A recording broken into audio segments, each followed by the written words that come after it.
So, but when you correct something here, that you must know this is a child. I repeat myself, this is a child. That's to say, he or she is not yet an adult. And because he or she is a child, of course you expect character of a child from such a fellow. From where I stopped yesterday, we're talking about having a biological child. Perhaps he or she came as a herself, or no, or not really as an herself. You're just out there giving to raise him or her for the parent, because the parent present might not be capable. I have heard some people say that at times raise up such child as brought without their care, the way they do, like being hard on them because of the behavior of the child. So, but when you correct something here, that you must know this is a child. I repeat myself, this is a child. That's to say, he or she is not yet an adult. And because he or she is a child, of course you expect character of a child from such a fellow.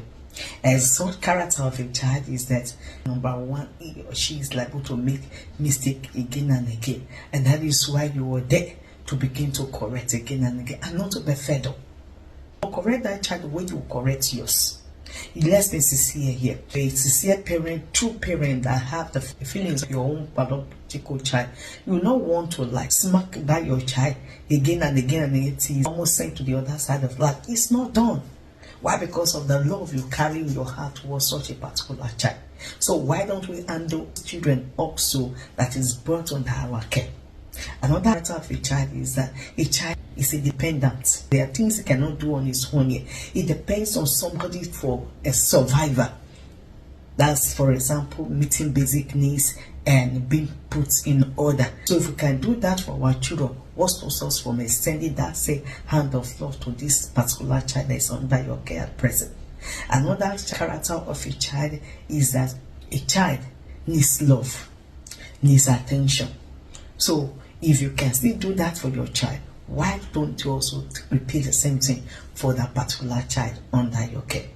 So on and on like that concerning the needs of a child, it is endless.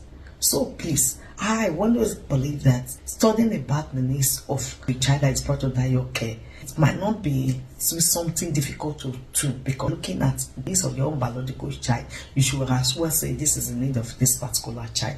Let me make a balance here.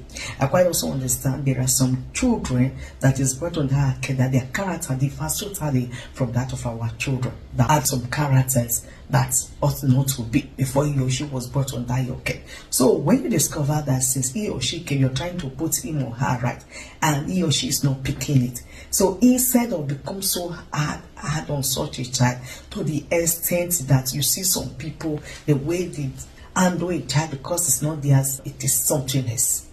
You see all over the body of the children, and your heart go towards it and say, how can another human do something like this to the child of another person?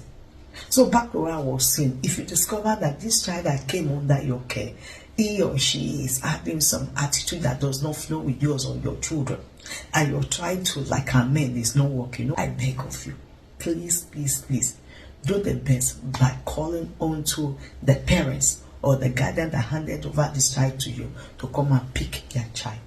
Yes. Why? Because in as much as you continue with that spirit of always being hard on that child, it's how will come you might end up doing something to such a particular child that might not be so welcoming at all.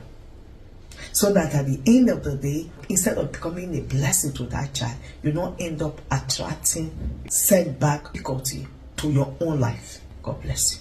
Thanks for watching. Please remember to give this video a thumbs up, a like, and a follow, and then post your share.